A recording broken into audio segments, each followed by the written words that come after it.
कल्पना करा, तुम्ही देवासाठी आणलेलं पवित्र गंगाजल एखाद्या गाढवाला पाजाल का?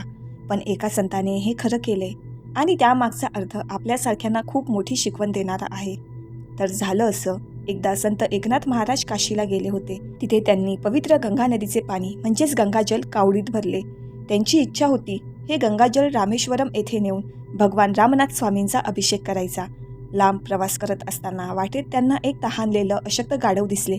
ते पाण्यासाठी तडफडत होते. आजूबाजूचे लोक म्हणाले, हे पाणी देवासाठी आहे, गाढवाला देऊ नका.